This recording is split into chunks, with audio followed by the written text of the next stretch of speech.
हाय दोस्तों, chemistry page में आपका स्वागत है।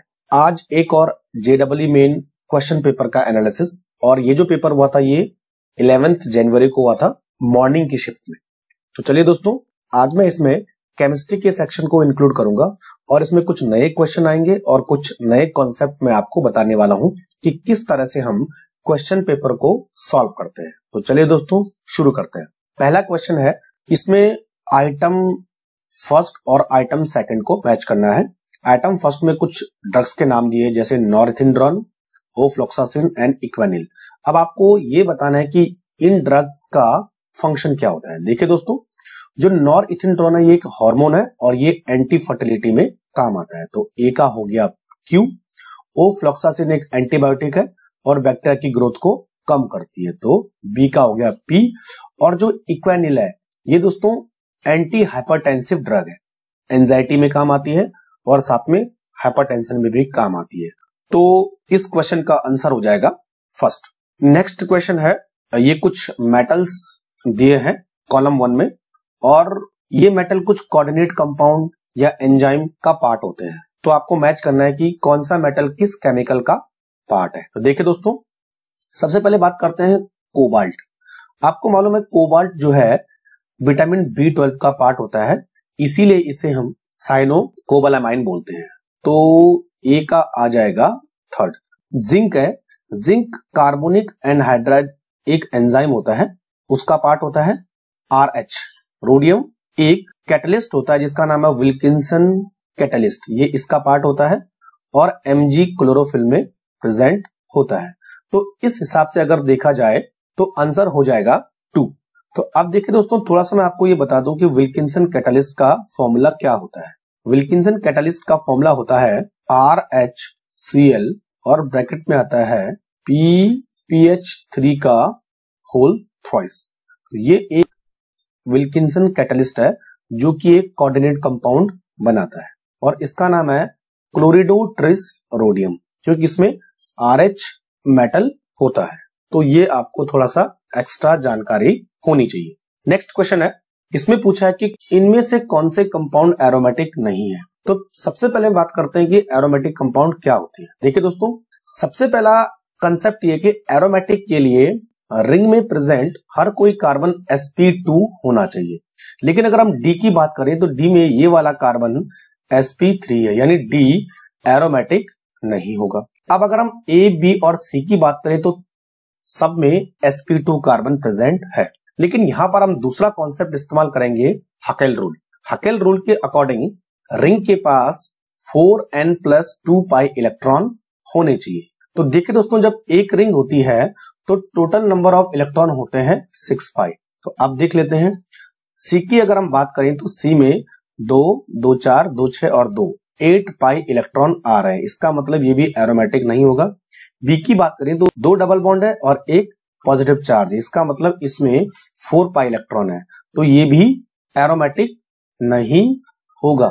लेकिन अगर हम पहले वाले कंपाउंड की बात करें तो पहले वाले कंपाउंड में 2 पाई इलेक्ट्रॉन आ रहे हैं और जब ट्रायंगल होता है तो हम रिंग को 0 काउंट करते हैं, इसीलिए जो है फर्स्ट वाला कंपाउंड ही एरोमेटिक होगा, बाकी कोई भी कंपाउंड एरोमेटिक नहीं होगा।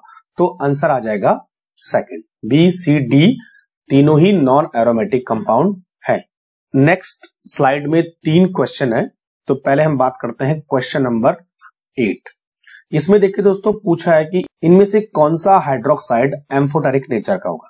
देखिए दोस्तों, ये सारे के सारे सेकंड ग्रुप के मेंबर है, जिसमें कि calcium, magnesium, beryllium and strontium आ गया। जब हम किसी ग्रुप में ऊपर से नीचे की तरफ आते हैं तो बेसिक कैरेक्टर बढ़ता है, चाहे वो हाइड्रोक्साइड हो चाहे वो ऑक्साइड हो, यानी जो सबसे नीचे होगा वो सबसे ज्यादा बेसिक होगा और जो ऊपर होगा वो सबसे कम बेसिक होगा। इन कंपाउंड का जो ऑर्डर है उसमें सबसे ऊपर आता है beryllium, magnesium, calcium and strontium, यानी ये तीनों के तीनों सबसे ज्यादा बेसिक होंगे और बीई सबसे कम बेसिक होगा। तो इस हिसाब से बेरिलियम के हाइड्रोक्साइड एम्फोटेरिक नेचर के होते हैं, तो आंसर आ जाएगा 2।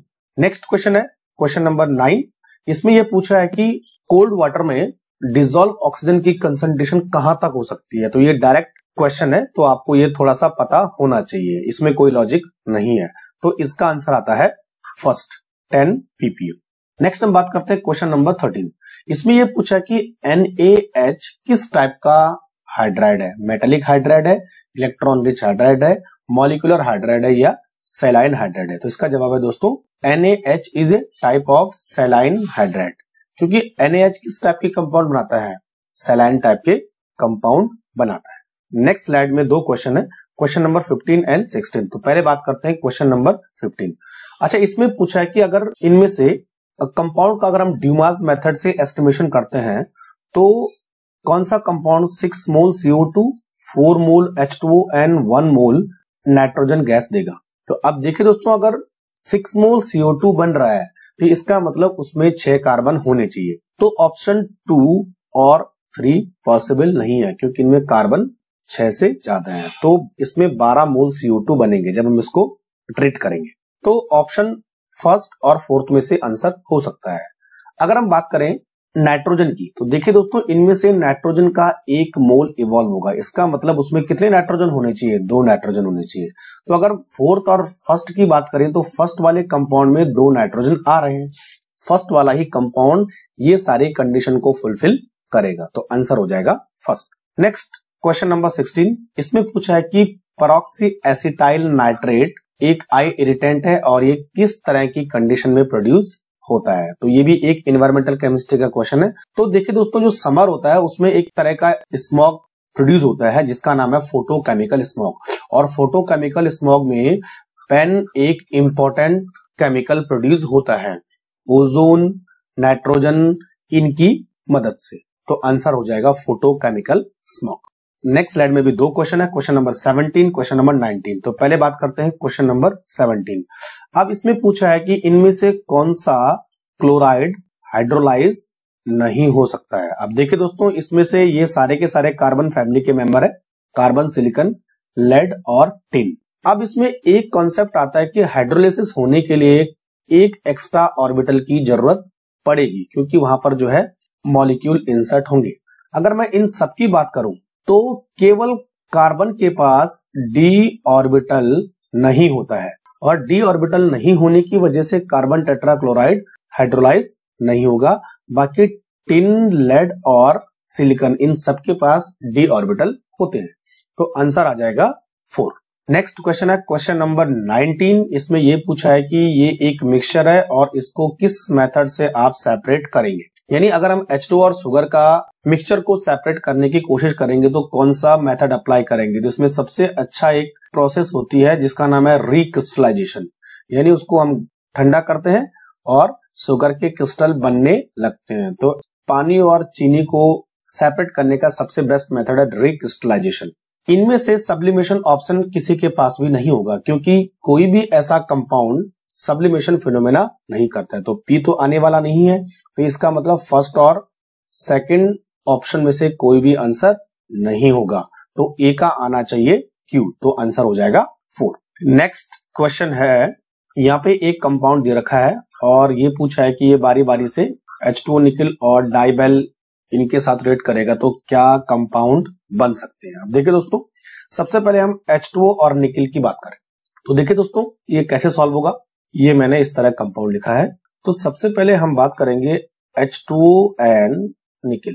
तो आपको मालूम है H2O निकल एक रिड्यूसिंग एजेंट है जो केवल साइनाइड ग्रुप को ही रिड्यूस कर पाता है, ये एस्टर ग्रुप को रिड्यूस नहीं करेगा। तो यहाँ पे कंपाउंड बनेगा, एस्टर ग्रुप जैसे था वैसे रहेगा और साइनाइड ग्रुप रिड्यूस हो जाएगा एक CH2 और NH2 ग्रुप। तो मैंने ये प्रोडक्ट लिख दिया है। उसके बाद देखिए दोस्तों, पूछा है कि सेकंड डाइबल, ये भी एक तरह का रिड्यूसिंग एजेंट है और इसकी क्या खास बात होती है कि ये एस्टर ग्रुप को एल्डिहाइड ग्रुप में कन्वर्ट कर देता है। तो केवल एस्टर ग्रुप एल्डिहाइड ग्रुप में कन्वर्ट हो जाएगा, तो ये बन जाएगा आपका CHO एंड ये नीचे जैसे था वैसे रहेगा, इस तरह का। अब देखिए दोस्तों, यहां पर जो है एक अमीनो ग्रुप और एक एल्डिहाइड ग्रुप आ गया है। ये दोनों एक दूसरे के नजदीक हैं, तो एक दूसरे से ये रिएक्शन कर सकते हैं। तो इनकी रिएक्शन किस तरह से होगी, ये एल्डिहाइड ग्रुप और ये NH2 ग्रुप का H2 और ये O आपस में रिएक्ट करके H2O को निकाल देंगे, माइनस H2O, वाटर मॉलिक्यूल निकाल देंगे। तो देखिए दोस्तों, जो हमारा स्ट्रक्चर बनेगा वो कुछ बनेगा इसके जैसा, यानी N आ जाएगा और नीचे 2 CH2, N के साथ एक डबल बॉन्ड कार्बोनिल ग्रुप वाला, तो आंसर हो जाएगा 4। तो इस तरह से आपको ये क्वेश्चन सॉल्व करना है। नेक्स्ट है, एक कंपाउंड दे रखा है और ये बोला है कि Br2 के अगर हम एक्सेस ज्यादा Br2 अगर हम यूज करेंगे तो क्या आंसर हो सकता है। देखिए दोस्तों, यहाँ पर 2 ग्रुप है, एक सल्फ्यूरिक एसिड ग्रुप है और एक हाइड्रोक्सिल ग्रुप है।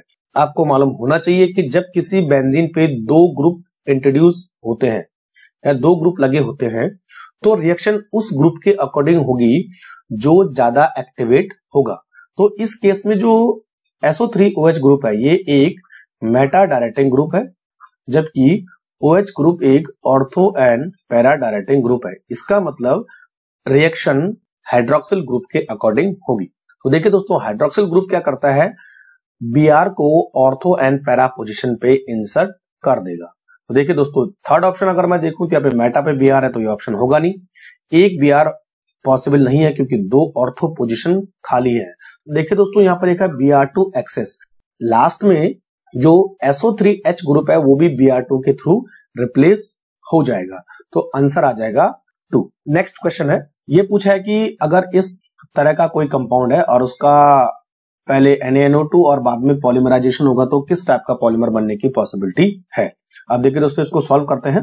इधर है COOH और यहां पर लगे हैं 4 CH2 और 1 NH2, और ये बोला है कि इसमें NaNO2 और एक एसिड की प्रेजेंस में रिएक्शन होगी, तो एसिड हो सकता है हमारा HCl। तो देखिए दोस्तों, जब भी NaNO2 और HCl की रिएक्शन होती है तो वो अमीन ग्रुप को किस में कन्वर्ट कर देता है, एल्कोहल ग्रुप में।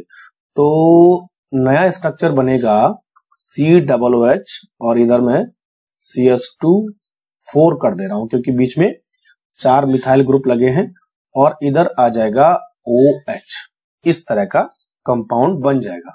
नेक्स्ट स्टेप पूछ रहा है कि पॉलीमराइजेशन होगा, तो जब आप इसका पॉलीमराइजेशन करेंगे तो दूसरा मॉलिक्यूल भी इंसर्ट हो जाएगा, C double bond O NOH, इस तरह से NCH2 4 टाइम्स है और यहाँ पे आ जाएगा OH। दूसरा मॉलिक्यूल अगर हम इधर से करें तो C डबल बॉन्ड O और O और H, इस तरह से आएगा। तो देखिए दोस्तों, यहाँ का H और इधर का O निकल जाएगा और इधर से भी जो है ये मॉलिक्यूल आएगा, क्योंकि कार्बोक्सिलिक एसिड का OH मॉलिक्यूल और एल्कोहल ग्रुप का H एटम रिमूव हो जाएगा, तो बाकी जो बचा है वो एक पॉलीमर की फॉर्म में आ जाएगा। तो ये इस तरह से कुछ दिखेगा, C double bond O CH2 4 और ये कुछ इस तरह से NO इस तरह से आएगा। तो ये कुछ आ रहा है फर्स्ट के जैसे, तो आंसर हो जाएगा फर्स्ट। ये फर्स्ट के साथ मैच कर रहा है तो आंसर हो जाएगा फर्स्ट। नेक्स्ट स्लाइड है, इसमें भी 2 क्वेश्चन है। तो पहले हम बात करते हैं क्वेश्चन नंबर 24। ये पूछा है कि कौन सा ऐसा एलिमेंट है जो कि वेरिएबल ऑक्सीडेशन स्टेट शो नहीं करता। जनरली देखिए दोस्तों, ये सारे डी ब्लॉक के एलिमेंट है और डी ब्लॉक के element variable oxidation state show करते हैं, जैसे आयरन +2n +3। उसी तरह आपको ये इसमें ये बताना है कि कौन सा नहीं करता है, तो इसका जवाब है स्कैंडियम। सारे के सारे वेरिएबल ऑक्सीडेशन स्टेट शो करते हैं, लेकिन scandium variable oxidation state show नहीं करता है, इसकी ऑक्सीडेशन स्टेट केवल +2 होती है। नेक्स्ट क्वेश्चन है ये वाला क्वेश्चन। इसमें क्या करना है कि कॉलम ए में कुछ ओर दिए हैं और उसके साथ मेटल दिए हैं, तो कौन सा ओर किस टाइप के मेटल से बना होता है ये आपको पता करना। अब मैं इन सबके फॉर्मूले आपको लिख देता हूं। सिडराइट है FeCO3 आयरन कार्बोनेट, तो इसका मतलब सिडराइट में होना चाहिए आयरन, ठीक है दोस्तों। केवोलिनाइट में होता है एल्यूमिनियम, ये एक तरह का टेल्कम पाउडर है, और केलामाइन जिंक का एक कंपाउंड है, तो इसके हिसाब से आंसर आ जाएगा। और कल मैंने आपको बताया था मेलाचाइट किसका है, कॉपर का एक कंपाउंड है, तो आंसर हो जाएगा 3। नेक्स्ट क्वेश्चन है कि यहाँ पर एक कंपाउंड दिया है और ये कुछ रिएजेंट दिए हैं और इनके साथ रिएक्ट करेगा तो कौन सा कंपाउंड बनाएगा। अब देखिए दोस्तों, फर्स्ट हम बात करते हैं, यहाँ पे दिया है HBr, तो HBr की रिएक्शन होगी फर्स्ट, तो HBr क्या करेगा, मार्कोनिकॉफ के अकॉर्डिंग रिएक्शन करेगा तो एक एडिशन प्रोडक्ट बना देगा। तो यहाँ पे देखिए दोस्तों, Br आएगा इस कार्बन पे और H आएगा इस कार्बन पे, क्योंकि यहाँ पे मोस्ट स्टेबल कार्बोकैटायन बन रहा है। तो हमारा जो प्रोडक्ट है वो बन जाएगा यहाँ पे Br, H इधर मैंने लगा दिया, यहाँ पे Cl ये वाला H और जो O है वो इधर आ जाएगा। तो यानी ये एक तरह का सैचुरेट कंपाउंड बन गया। अब नेक्स्ट ये पूछ रहा है कि यहाँ पे एल्कोहलिक KOH, एल्कोहलिक KOH की रिएक्शन होगी तो कौन सा कंपाउंड बनाता है। एल्कोहलिक KOH का काम होता है डिहाइड्रोहैलोजिनेशन करना। तो वो क्या करेगा दोस्तों, Br और Cl को निकाल देगा, साथ में 2 हाइड्रोजन के मॉलिक्यूल भी निकाल देगा। तो यहाँ पर जो है एक कार्बन से Cl यहां से निकलेगा, दूसरे कार्बन से H यहां से निकलेगा, इस कार्बन से अगर Br यहां से निकल रहा है तो H निकलेगा यहां से। तो कुल मिला के हमारे पास इस तरह का एक कंपाउंड, यहाँ डबल बॉन्ड आ जाएगा और यहाँ डबल बॉन्ड आ जाएगा, इस तरह से कंपाउंड बन जाएगा। अब देखिए दोस्तों, ये एक ऐसा कंपाउंड है जो ट्यूटामेरिज्म शो कर सकता है। इसका मतलब यहां से डबल बॉन्ड यहां जाएगा और यहाँ का जो हाइड्रोजन है वो ऑक्सीजन के पास आएगा। तो ये कुछ फिनॉल के जैसे बन जाएगा इस तरह से। तो आंसर हो जाएगा 2। तो इस क्वेश्चन का आंसर होगा 2। इस तरह से आपको करना है।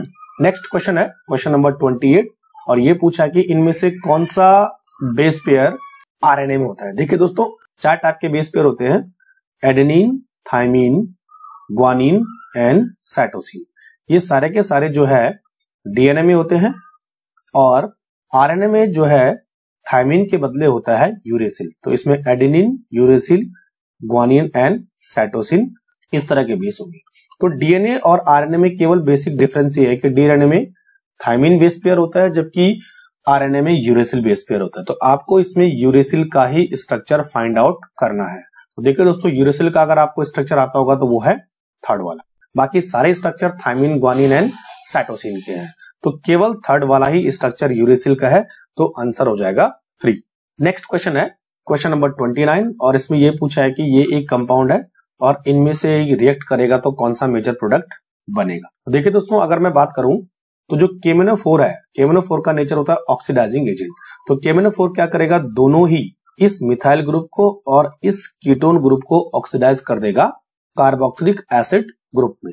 लेकिन साथ में जो KOH है वो क्या करेगा, एक कार्बोक्सिलिक एसिड ग्रुप को पोटेशियम सॉल्ट में कन्वर्ट कर देगा और किस वाले को, इस वाले को। तो हमारा जो प्रोडक्ट है वो कुछ इस तरह से बनेगा, CH3 convert into COOH group and COCH3 convert into COOK group. ये KMnO4 की वजह से हुआ है। देन उसके बाद ये पूछा है कि डाइल्यूट सल्फ्यूरिक एसिड अब इसमें यूज होता है। तो देखिए दोस्तों, ये क्या करेगा, जो K को है ये हटा देगा और इसकी जगह में क्या लगा देगा, ये इसको जो है दोबारा से कार्बोक्सिलिक एसिड में कन्वर्ट कर देगा। तो कुल मिला के जो है यहाँ पर जो है बेंजीन की पैरा पोजीशन पे 2 कार्बोक्सिलिक एसिड ग्रुप लग जाएंगे। तो आंसर हो जाएगा 1st। लास्ट क्वेश्चन है कि इनमें से एटॉमिक रेडियस का करेक्ट ऑर्डर क्या होना चाहिए। सीधी सी बात है, जिसका साइज बड़ा होगा उसका एटॉमिक रेडियस भी बड़ा होना चाहिए, जिसका साइज कम होगा उसका एटॉमिक रेडियस कम होगा। अगर इन सब में मैं देखूं तो सीजियम फर्स्ट ग्रुप का सबसे लास्ट मेंबर है, तो सीजियम का साइज होना चाहिए सबसे बड़ा। तो इसका मतलब जो है फर्स्ट और सेकंड ऑप्शन नहीं हो सकता है। तो अगर मैं इनको देखूं तो कार्बन यहां पे आता है, कार्बन के बाद सल्फर और एल्यूमिनियम, तो सबसे बड़ा हो गया सीजियम और सीजियम के बाद सबसे छोटा आना चाहिए कार्बन। तो देखिए दोस्तों, ये वाला ऑप्शन एकदम सही है, कार्बन सबसे छोटा।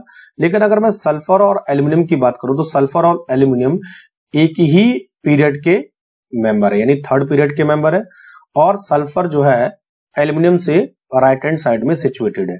जब हम किसी पीरियड में लेफ्ट टू राइट जाते हैं तो अट्रैक्शन फोर्स बढ़ेगा और रेडियस कम होगा, इसीलिए एल्यूमिनियम का रेडियस सल्फर से ज्यादा होता है। तो कुल मिला के कंक्लूजन ये है कि option 3 will be right answer. तो इस तरह से देखिए दोस्तों, हम कुछ कॉन्सेप्ट का इस्तेमाल करके क्वेश्चन पेपर को सॉल्व कर सकते हैं और आपने देखा होगा कि किस तरह से हमें कॉन्सेप्ट सीखने हैं और क्वेश्चन पेपर को सॉल्व करना है।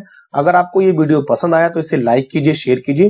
अगर आपका कोई भी क्वेश्चन आप मुझे कमेंट बॉक्स में लिख सकते हैं।